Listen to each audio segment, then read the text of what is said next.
3-4 hours over a desert of giant broccoli, and the plane landed on a tiny strip of dirt. I was finally in Bochum.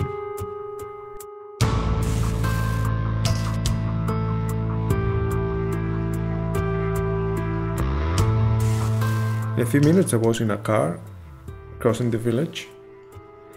It smelled like smoke and ripe mangoes.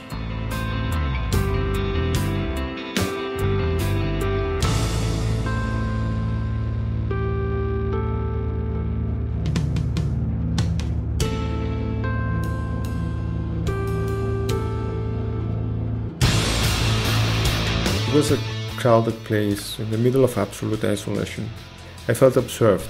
I couldn't read their expressions. Was it distrust? Was it relief? Me worried about my travel insurance, if it covers me or not, and these people were cooking mandioca in the middle of destruction. Indeed, they are survivors in a fragile context.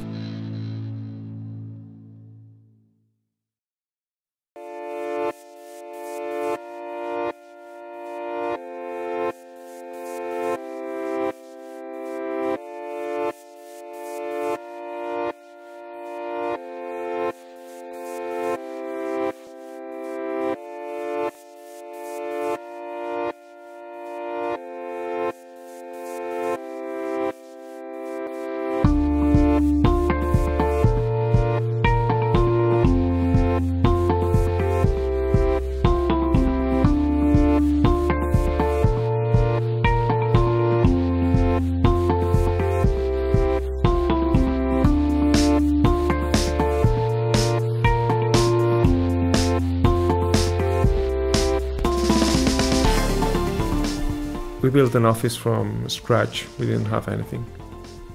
It was really hard to find somebody willing to install internet in Bochum. I remember the technician trying to find a satellite signal, wandering around for hours.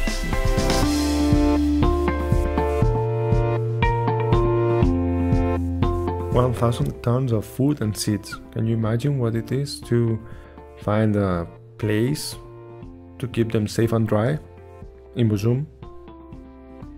Well, we found it and we put the whole town to work. We quickly needed to have those warehouses ready as soon as possible because the trucks would arrive in just 3 days.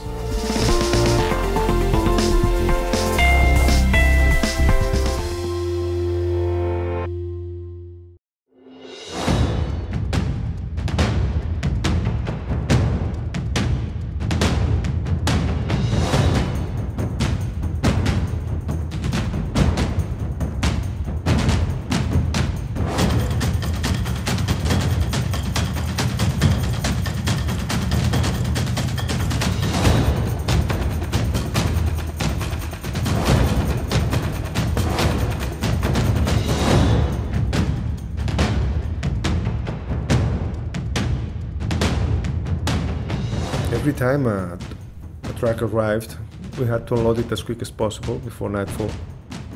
Some days we had to unload more than 100 tons of cargo. These days the men took turns to rest, but the work never stopped until the truck was empty. Sometimes we spent the whole day storing endless piles of bags into the warehouses. It was a hard work, but I never heard a word of complaint.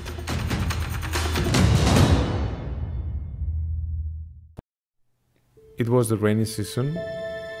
In the tropics, rain falls in buckets.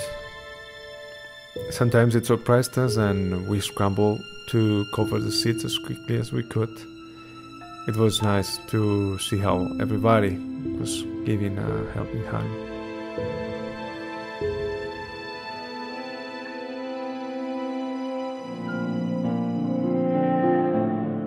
Because of the conflict, the local market is very weak.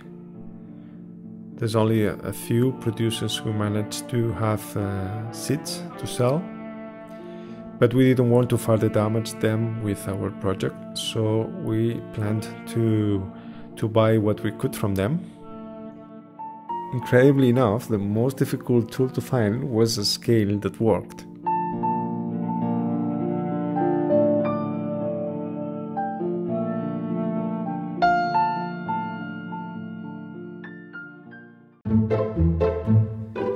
There were almost no tracks left in Busum.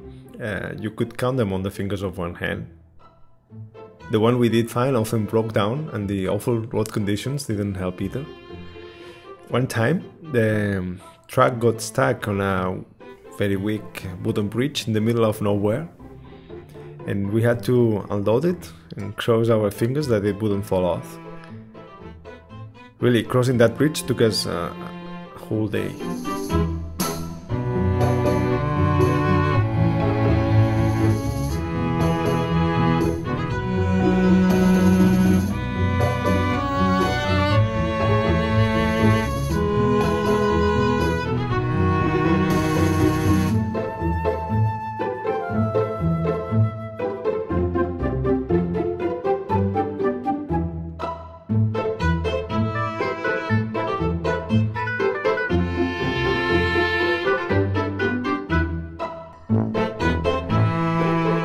Some villages were so isolated that you could not reach them by car, let alone by truck.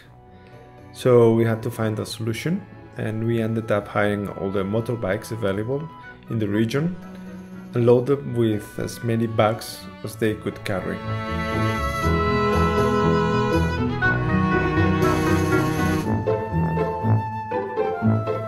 Motorbikes traveled back and forth through uneven trails, reaching the most remote areas. During 3 days, you can tell no one else could find a single taxi motorbike available.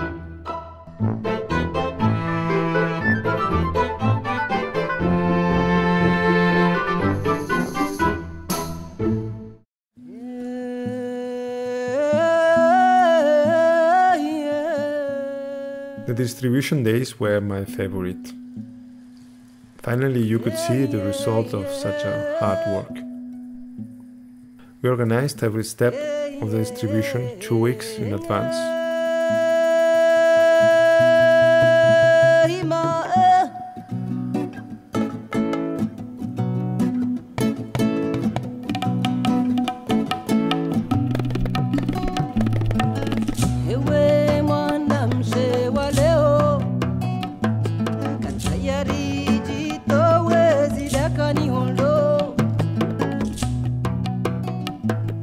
People arrived very early from nearby villages, forming long queues, and they would wait patiently for someone to call their names.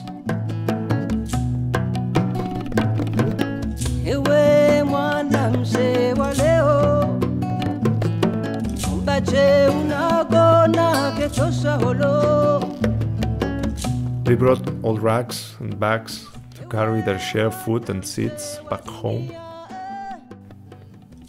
Those were 110 kilos of peace of mind for them.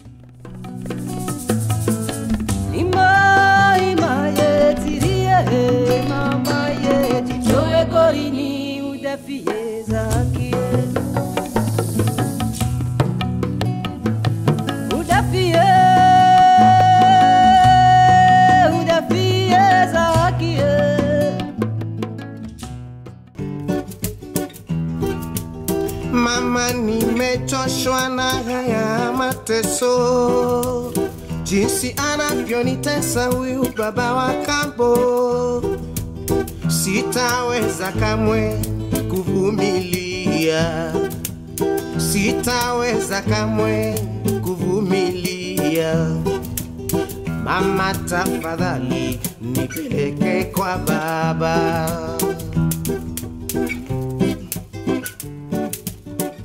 Mama nakuomba unipeleke kwa baba. Mama nakuomba unipeleke kwa baba, nikamuone. Nipeleke kwa baba, kamuone. Nipeleke kwa baba.